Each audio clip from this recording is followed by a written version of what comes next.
हाँ जी।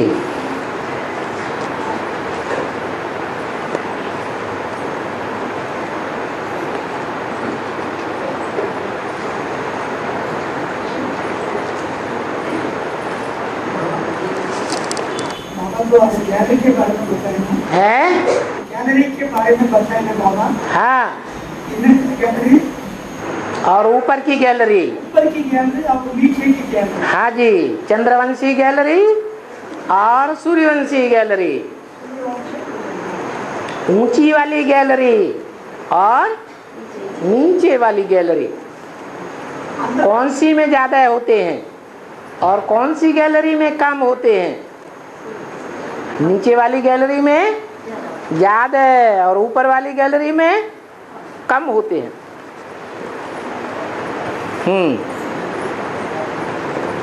और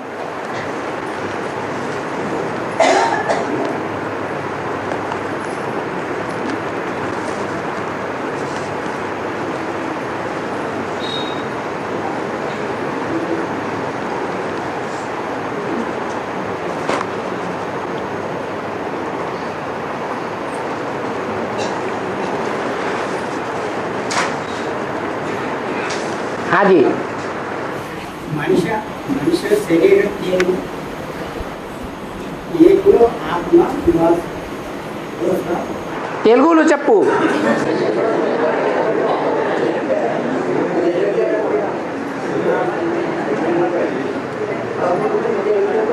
మనిషి ఆత్మ మూడు శరీరాలు ఒకటి ఆత్మ ఉండేది, రెండు సూక్ష్మ శరీరం, మూడో శరీరం మామూలు శరీరం.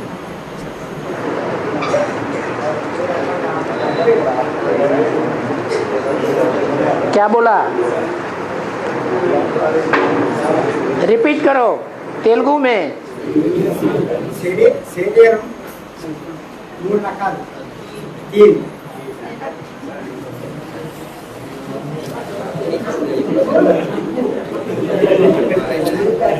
శరీరం మూడు మనిషి శరీరం మూడులో ఒకటి ఆత్మ నివాసించే శరీరం, రెండు సూక్ష్మ శరీరం, మూడు మామూలు శరీరం संकल्प। तीन शरीर का अर्थ क्या है? स्थूल शरीर का, सूक्ष्म शरीर का और कारण शरीर का अर्थ क्या है? हाँ जी, कारण शरीर माने ज्योति बिंदु आत्मा और सूक्ष्म शरीर माने ज्योति बिंदु आत्मा जब ऐसे दुनिया की स्थूल चीजों को भूल जाती है, पुरानी दुनिया की सारी चीजों को भूल जाती है, सिर्फ ज्ञान के मनन चिंतन मंथन में रहती है, नई दुनिया की प्लानिंग में रहती है और अलौकिक सेवा में बिजी रहती है बुद्धि, तब उसे कहते हैं सूक्ष्म वतनवासी। आत्मा है ना, मन बुद्धि सहित है ना, तो वो मन बुद्धि सूक्ष्म में बिजी रहती है, उसको कहते हैं सूक्ष्म वतनवासी।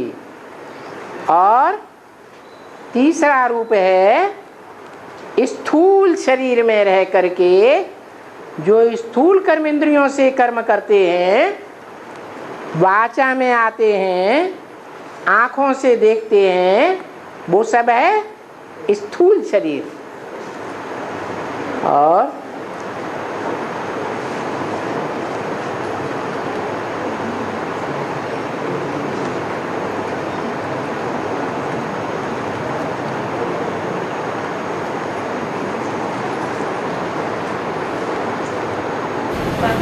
हाँ जी, गुप्तदान महाकल्याण हाँ मुरली में आया।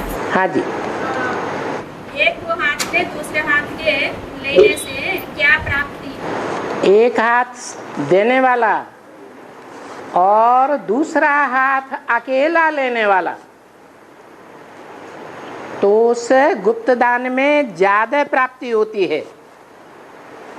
अगर दूसरों को पता लग गया तो जो गरीब होंगे, देने योग्य नहीं होंगे, उनको मन में हेट ही आएगी। कि हम तो नीचे हैं और ये दान देने वाले ऊंचे हैं। इसलिए बाप तो गरीब निवाज है ना, तो गरीबों का ध्यान रखता है ना।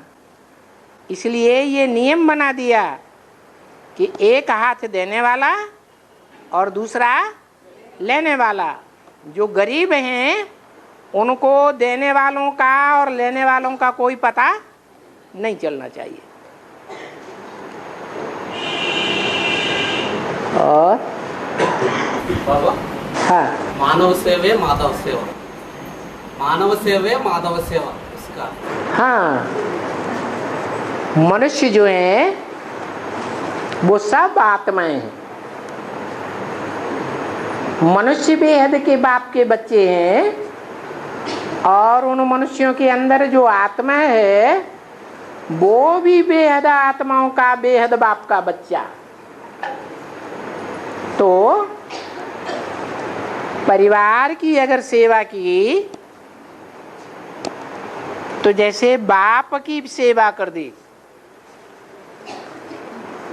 और बाप की सेवा की तो जैसे पूरे परिवार की सेवा कर दी। इसलिए ये कहावत है। और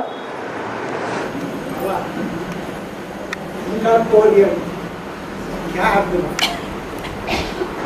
कारपोरियल माने साकार और इनकारपोरियल माने निराकार। और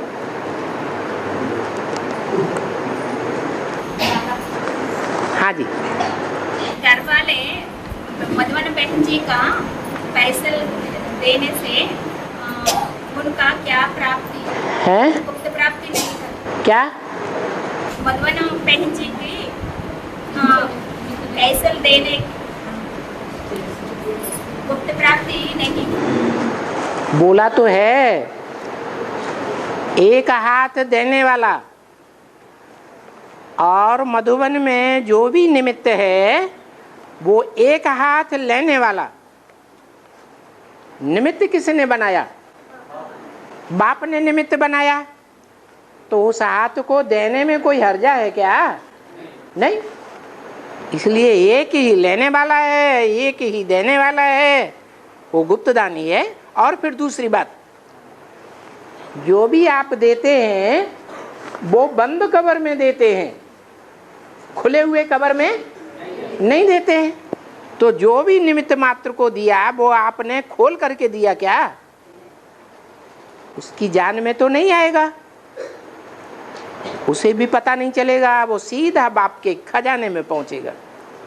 इसलिए एक ही लेने वाला है, संशय लाने की बात नहीं है। हाँ जी। और हाँ जी, रूहानी यात्रा पर विवरण चाहिए।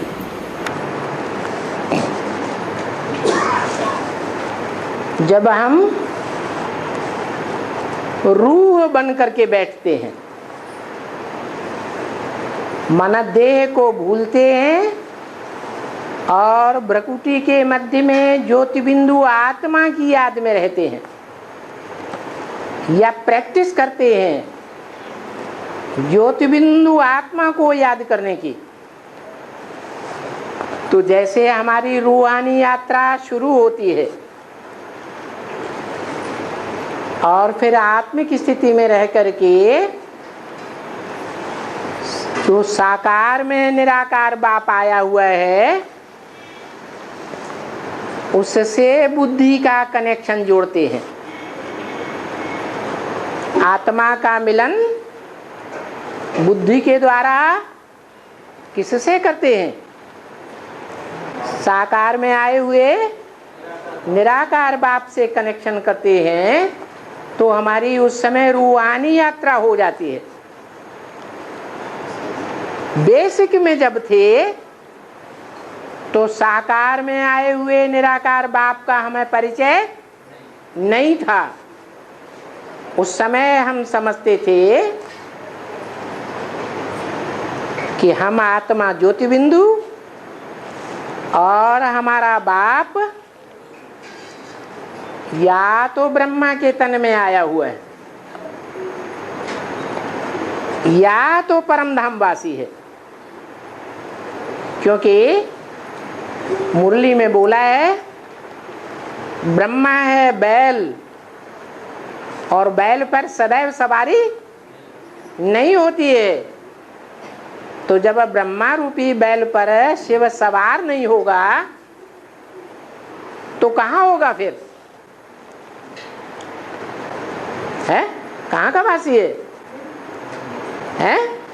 जहाँ का वासी है वहाँ होगा, तो परमधाम वासी होगा। तो हम उस समय या तो परमधाम में ज्योति बिंदु बाप को याद करते थे या तो ब्रह्मा के तन में याद करते थे।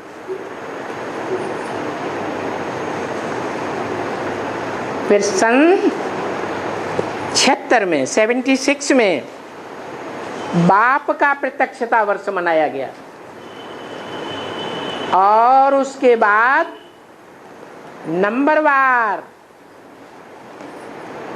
बाबा की मुरली के अनुसार जो आत्माएं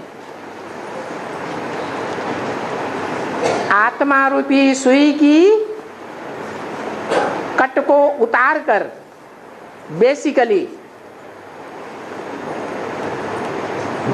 बाप से डायरेक्ट सीखने योग्य बनती गई, अर्थात मनुष्य सृष्टि के बाप को पहचानती गई,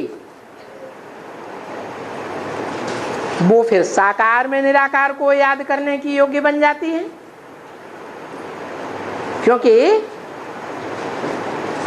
ब्रह्मा के द्वारा तो न तो जन्म मिलता है, जन्म देने वाला मूल रूप में बाप ही होता है और वर्षा देने वाला भी बाप ही होता है। ब्रह्मा के द्वारा कोई वर्षा नहीं मिलता और देखने भी आता है कि ब्रह्मा ने तो शरीर छोड़ दिया, तो क्या वर्षा दिए बगैर बाप चला गया क्या? नहीं, बाप ऐसा बाप है जो और धर्म पिताओं के मुकाबले तुरीय है। और धर्म पिताएं सिर्फ धर्म स्थापन करते हैं, राज्य स्थापन नहीं करते हैं, और हमारा बाप राजधानी स्थापन करके वापस जाता है। तो सन 76 में वो बाप का प्रत्यक्षता वर्ष मनाया गया, जिसके द्वारा रूहानी बाप हमको प्रैक्टिकल में साकार में 2500 वर्ष की अविनाशी राजधानी स्थापन करके जाते हैं। वो नई दुनिया का वर्षा हमको देकर जाते हैं। तो उस बाप से वर्षा लेना है तो उसे याद भी करना है। इसमें लड़ाई की कोई बात ही नहीं।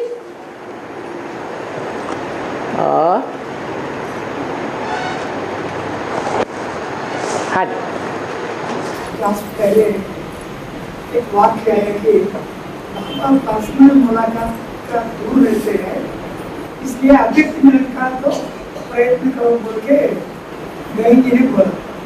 सो पर्सनल मुलाकात माना grade 1, so grade 2 and grade 3 अव्यक्त मिलन में तो हाव भाव भी हम नहीं पहचान सकते।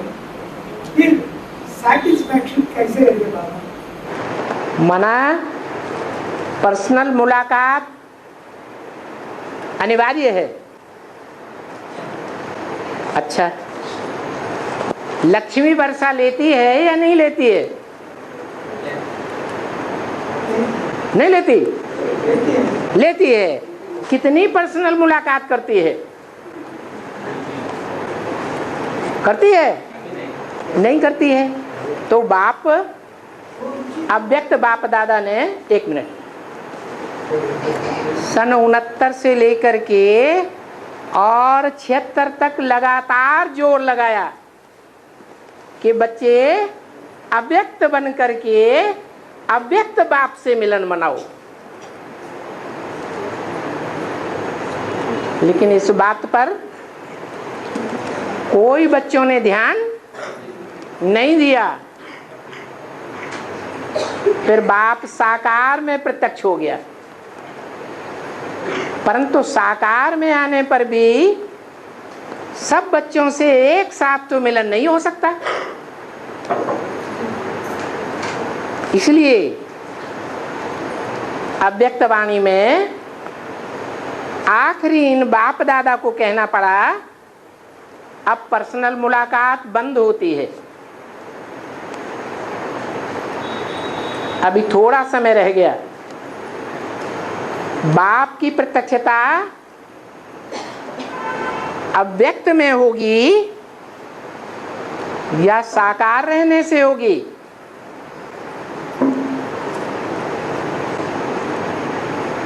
बाप जब तक साकार रहेगा तब प्रत्यक्षता होगी या अव्यक्त हो जाएगा? अव्यक्त का मतलब इस शरीर में रहते रहते वो मिलन नहीं हो पाएगा। कैसा? लगाव पूर्वक जो हो जाता है। बाप जब बेलगाव हो जाएगा मन बुद्धि से, तो उस मिलन का प्रभाव होगा या अभी जो साकार मिलन होता है उसका प्रभाव होगा? प्रभावी मिलन कौन सा है? इस सेटिस्फैक्शन से दूर हो गया ना, है? बहुत सेटिस्फैक्शन रहता है असली मुलाकात में, तो हाँ बहुत सेटिस्फैक्शन फील होता है। हाँ, लेकिन पर्सनल मुलाकात जो अभी साकार में होती है वो साकार संपन्न है या अधूरा है? कैसा है? अधूरा है। और जब संपन्न हो जाएगा तो हमें प्राप्ति ज्यादा होगी या अभी प्राप्ति ज्यादा हो जाएगी? है? संपन्न होने पर जास्ती प्राप्ति होगी। इसलिए बाप कहते हैं अव्यक्त बनो। अव्यक्त से अव्यक्त का मिलन प्रभावी होगा और व्यक्त से व्यक्त का मिलन उतना प्रभावशाली नहीं हो सकता। इसलिए कोई घबराने की जरूरत नहीं है। याद से प्राप्ति होती है या उनको प्राप्ति होगी जो सरेंडर होकर के सदैव कंधे पर चढ़े हुए हैं, साकार में मिलन मनाए रहे हैं, लेकिन बुद्धि कहाँ रखी रहती है? बाहर की दुनिया में या अंदर? बाहर की दुनिया में रखी रहती है। उनका साकार मिलन लगातार होता रहता है, लेकिन प्राप्ति कुछ भी नहीं होने वाली। तो फिर हमको क्या करना है? क्या करना है? जैसे लक्ष्मी याद करती है ऐसे हमको भी याद में रहना है। जरूर प्राप्ति होनी है, बुद्धि योग की प्राप्ति है, कोई शरीर की प्राप्ति नहीं है। और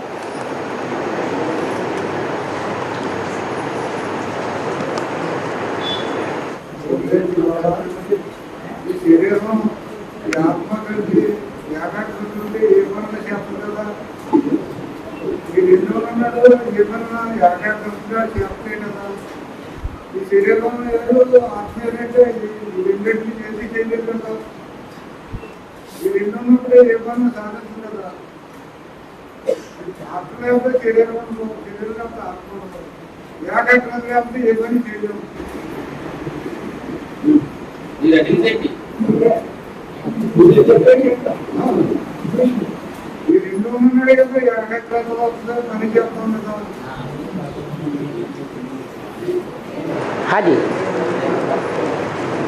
क्या बोला?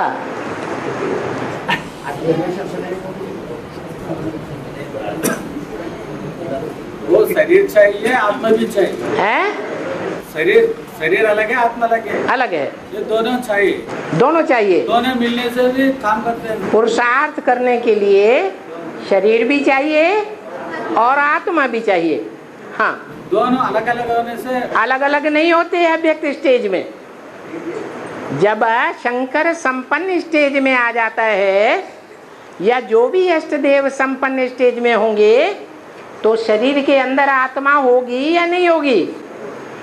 होगी, लेकिन वो आत्मा मन बुद्धि से उपराम होगी या शरीर से अटैचमेंट होगा? उपराम होगी, शरीर से अलग नहीं होगी। शरीर से अलग होकर के फिर कोई पुरुषार्थ नहीं होता।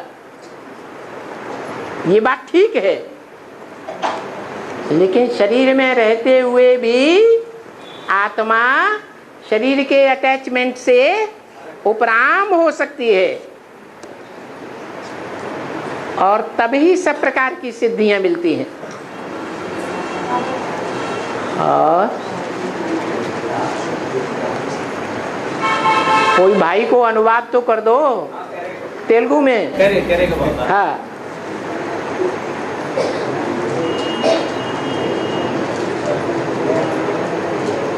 और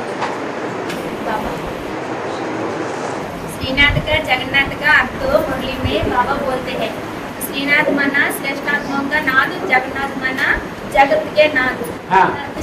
मुरली में दूसरे मुरली में बाबा बोलते हैं श्री माना श्री लक्ष्मी, श्री लक्ष्मी माना श्रेष्ठ आत्माओं का, नया आत्माओं का नारायण नाथ स्वामी मरी ब्रह्म बाबा नारायण बनेगा। क्या चाहिए डिफरेंट? सतयुग में नारायण बनेगा तो देवताओं का नाथ बनेगा, देवताओं का स्वामी। हाँ, और श्री लक्ष्मी माना श्रेष्ठ आत्माओं का, श्रेष्ठ आत्माएं सतयुग में होंगी ना। वो श्रेष्ठ आत्माएं जो सतयुग में देवता बनेंगी वो यहाँ भी तो श्रेष्ठ बनती हैं। हाँ, तो जब श्रेष्ठ बनती हैं तो उस समय ब्रह्मा की सोल संपन्न होगी या नहीं होगी? है, संपन्न हो जाएगी तो वो श्रीनाथ कहा जाएगा। परंतु एक मुरली में बोला है श्रीनाथ और जगन्नाथ हैं एक ही चीज।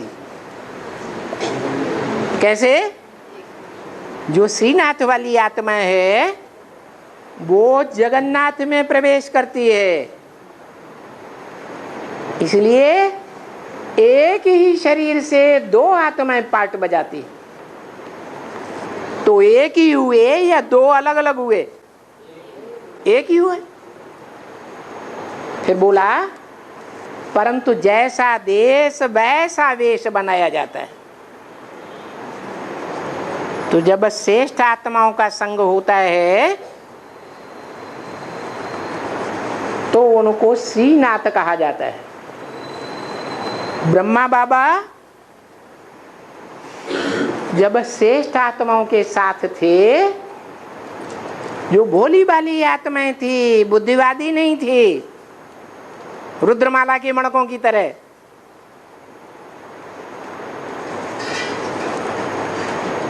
तो वो भोली वाली आत्माओं का नाथ था। पढ़ाई पढ़ाने के निमित्त बना। वो ही आत्माएं फिर सतयुग में जाकर के देवता बनती हैं। परंतु वो आत्माएं संगम युग में अपने शरीर से देवता नहीं बनती। कौन बनती है? जो रुद्रमाला के मणके हैं वो संगम युग में ही देवताओं से भी ऊंची स्टेज प्राप्त कर लेते हैं। देवताओं से ऊंची स्टेज क्या है? भगवान भगवती। तुम किसके बच्चे हो? भगवान भगवती के बच्चे हो। तो यथा राजा तथा प्रजा। तो जो भगवान भगवती के बच्चे हैं, और वो भगवान तो सबका है, सारे जगत का है, या कोई की सदगति करता है कोई की नहीं करता है, सबकी सदगति करता है तो सबका है, इसलिए वो जगन्नाथ है। तो संगम युग में जगन्नाथ है या सतयुग में जगन्नाथ है? संगम युग में जगन्नाथ। उस जगन्नाथ में ही वो श्रीनाथ भी प्रवेश करके पार्ट बजाता है, इसलिए बाप दादा कंबाइंड कहा जाता है। उसमें बाप भी है और दादा भी है, सृष्टि का पहला पत्ता भी है, इसलिए दोनों एक ही चीज है। और हाँ जी, दान देते समय तीसरे हाथ को पता नहीं चलना चाहिए।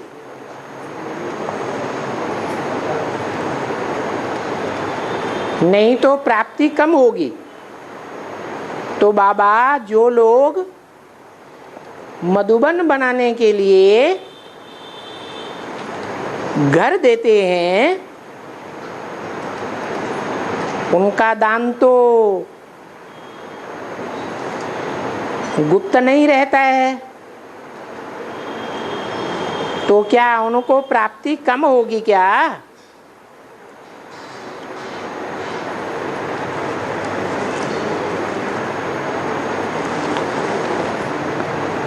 किसी ने मकान दिया,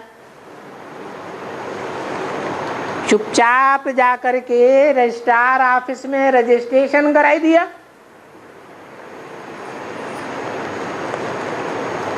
किसी को पता ही नहीं लगा।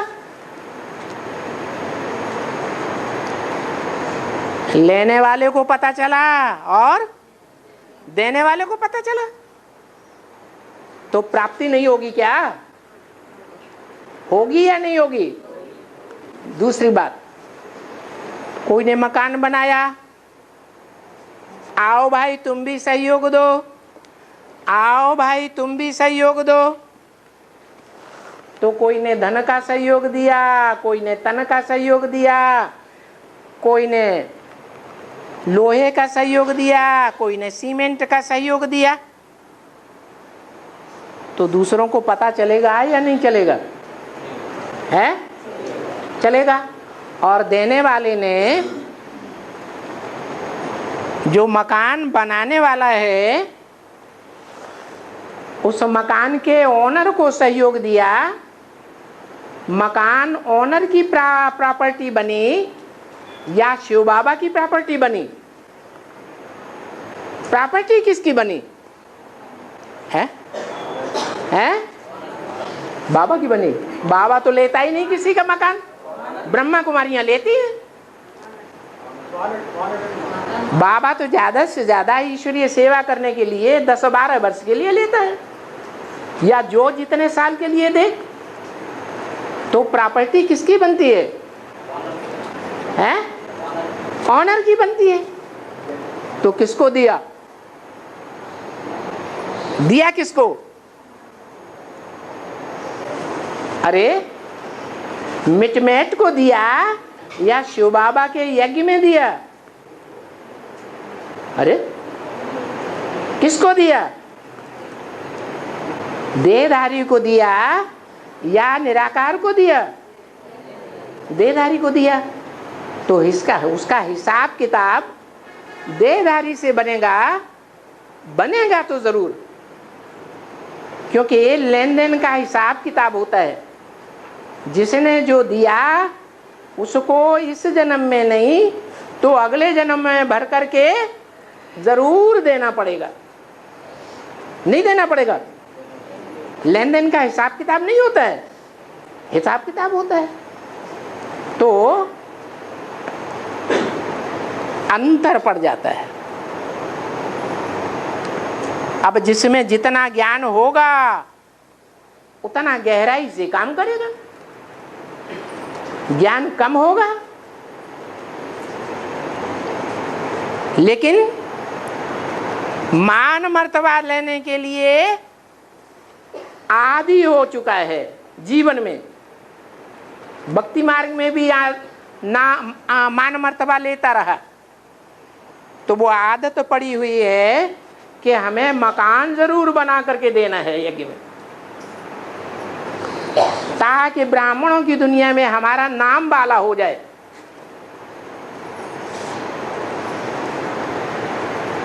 तो अंतर पड़ेगा या नहीं पड़ेगा? है, जरूर अंतर पड़ेगा।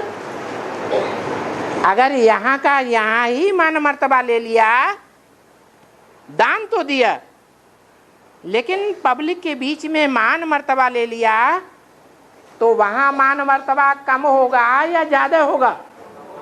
कम हो जाएगा। हर बात का हिसाब किताब है। और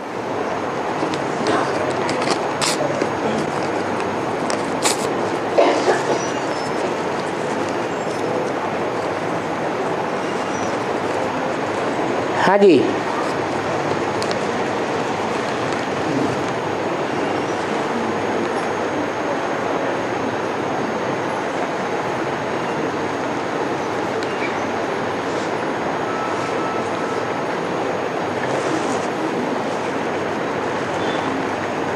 किसी ने पूछा है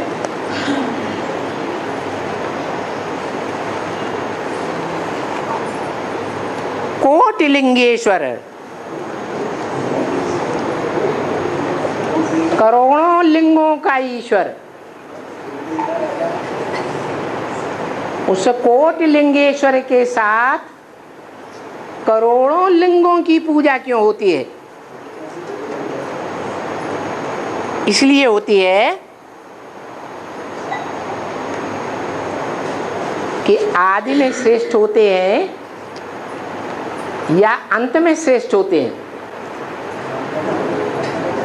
श्रेष्ठ कब होते हैं?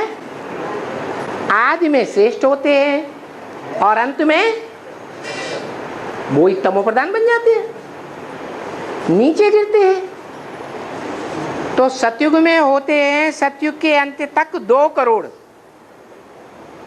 और 2 करोड़ से आधे 1 करोड़ पहले आधे जन्मों में।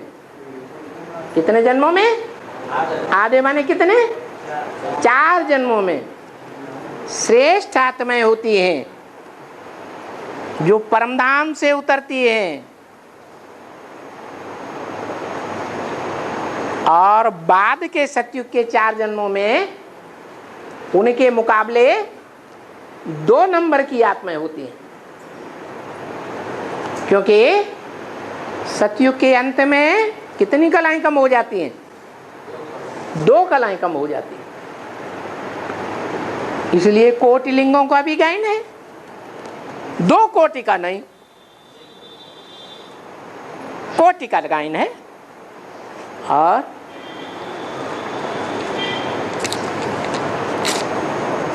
हाँ जी,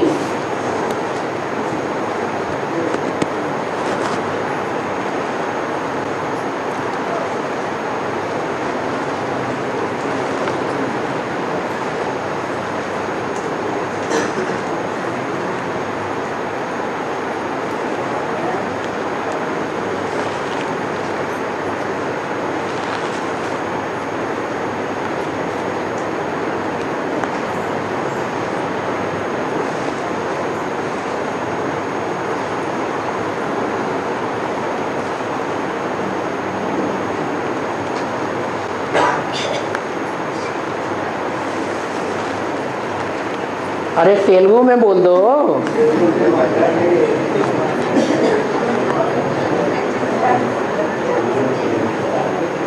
कोई कोई के अंदर प्रश्न तो आता है, लेकिन झिझकते हैं कि हम हिंदी नहीं बोल पाएंगे। हाँ हाँ जी, हाँ जी,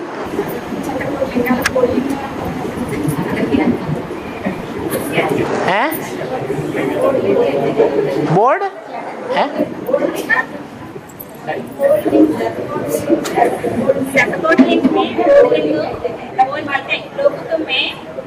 लोगों के परिवार में हाँ, 7 कोटि लिंग में बोर्ड लिंग है। क्या अर्थ का बोर्डलिंग बोर्डलिंग है। बोर्डलिंग में बोर्डलिंग बोर्ड माने लो गोल। बोर्ड एक अन्य है। ये तो को तेलुगु का कोई शब्द है बोर्डलिंग। हिंदी में तो पता नहीं है।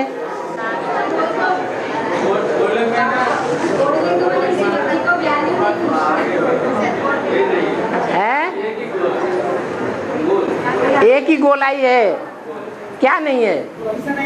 ये पानवट नहीं, आधार नहीं, आधार नहीं है।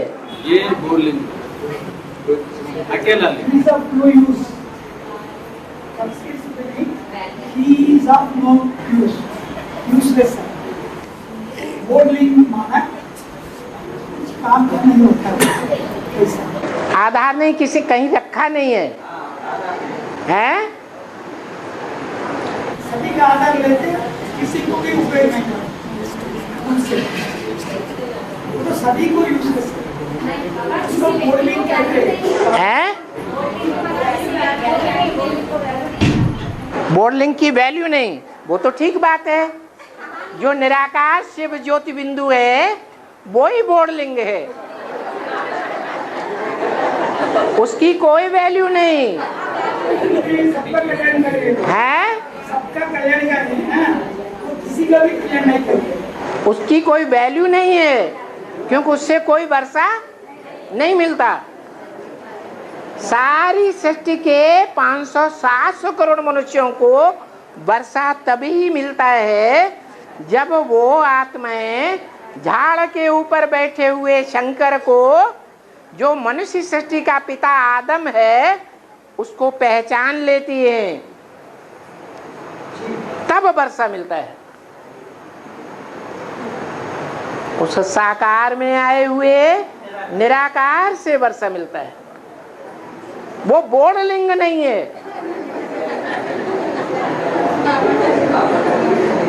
सिर्फ निराकार बोर्डलिंग है। इसलिए बोर्डलिंग है कि चंद्रवंशियों से लेकर के और जितने धर्म वाले हैं वो सब निराकार को याद करने वाले हैं, और वो निराकार को याद करने वाले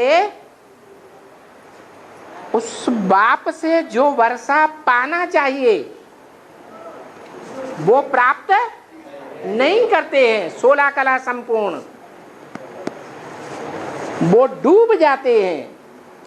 हिंदी में बोड़ कहते हैं डूबने वाले को। क्या कहते हैं? जो डूबने वाला है उसे कहते हैं बोड़। तुम सब पार्वतियां हो, तुम वो नहीं माना। और धर्म में जाने वाली पार्वतियां नहीं है, पार लगाने वाली। धनवती माने धन वाली, पार्वती माने पार लगाने वाली नहीं है। और आत्माएं, और तुम सब पार्वतियां हो, माने पार लगाने वाली हो, बीच में डुबोने वाली, बूढ़ने वाली नहीं हो। तो वो हुआ बोर्डलिंग।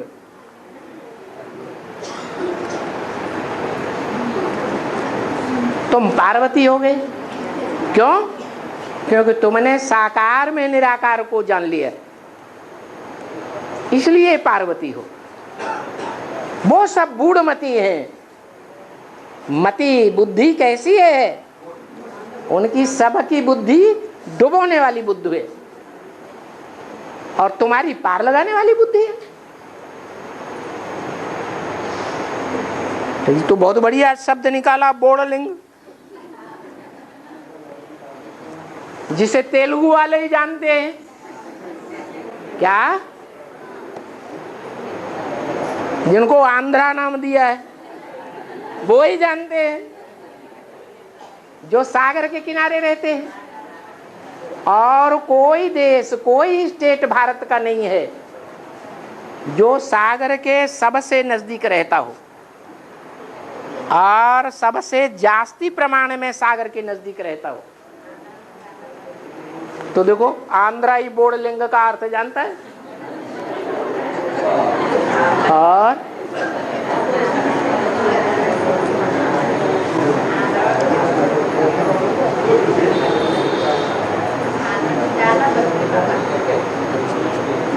वो तेलंगाना वाला दूर है।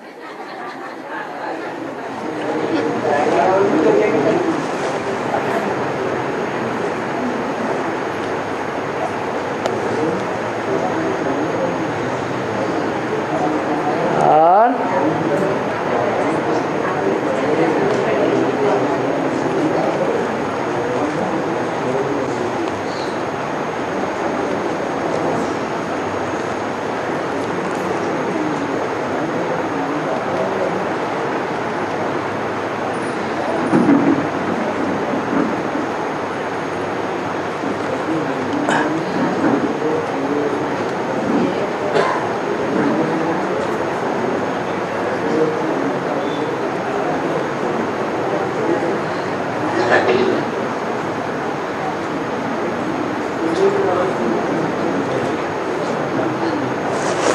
देखो ये अंग्रेजी अर्थ समझ में आ जाए तो हमें बताओ।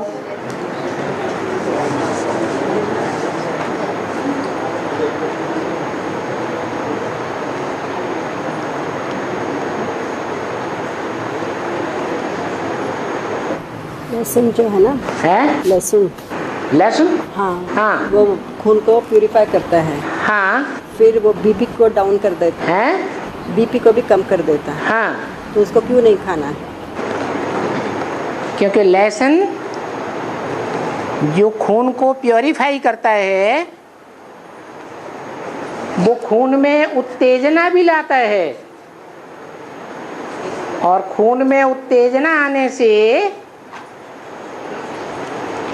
रज और वीर्य पतला होता है। उत्तेजना आने से इंद्रियों में पवित्रता भंग होती है। इसलिए मना किया है बाबा ने कि लहसुन नहीं खाना है ब्राह्मणों को। भले ब्लड प्रेशर वालों को फायदा करेगा,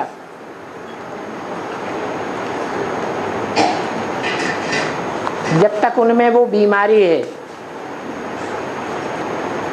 बाकी सामान्य रूप से कोई को भी ब्राह्मणों को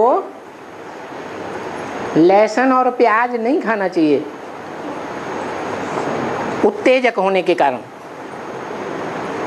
जैसे हींग है, हींग भी उत्तेजना लाने वाली है।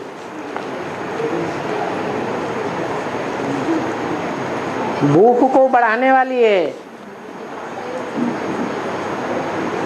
इंद्रियों में गर्मी पैदा करती है।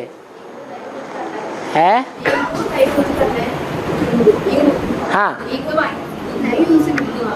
हिंग, हिंगवा, हाँ हाँ गरम है, बहुत गरम है। और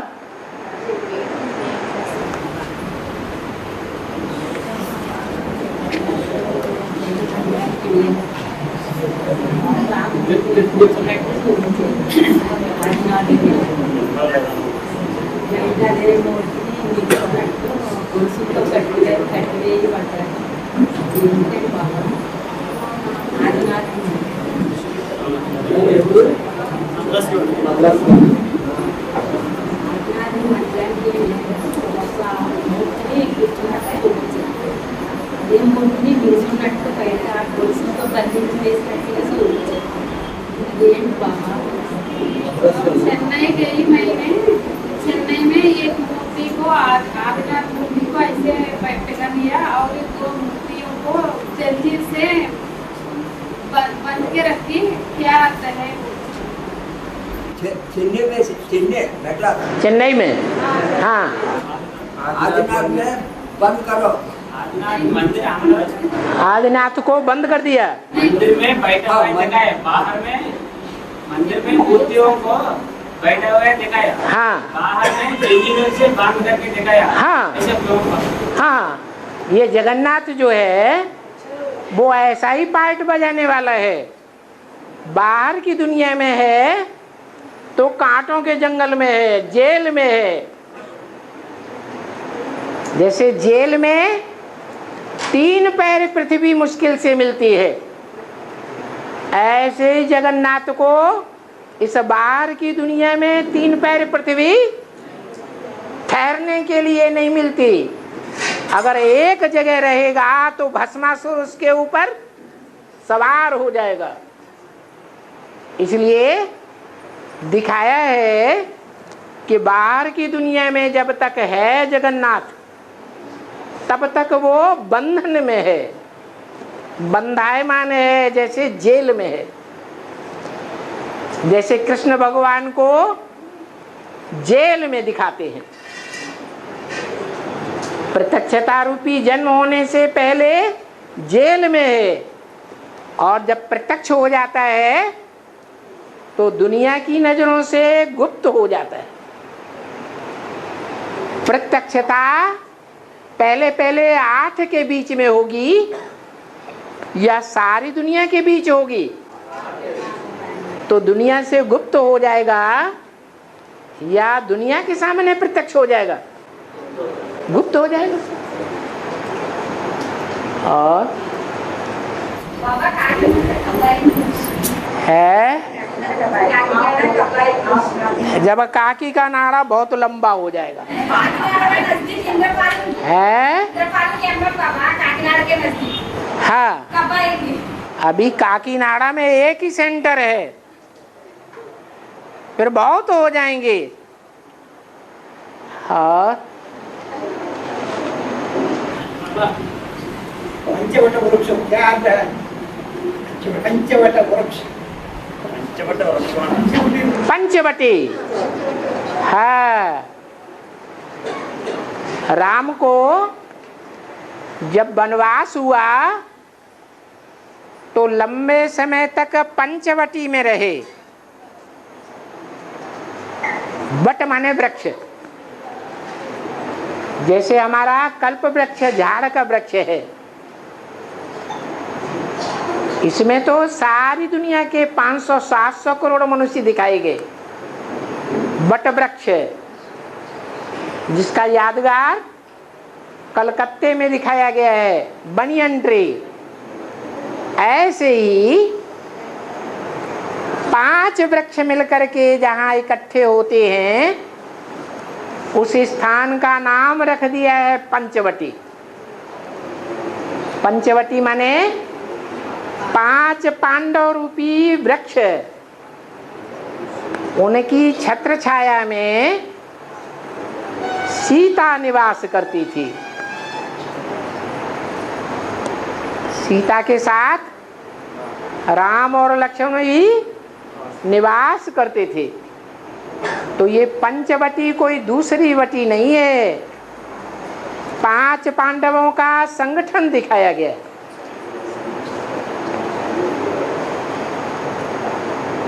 जिनके बीच में रहते रावण सीता का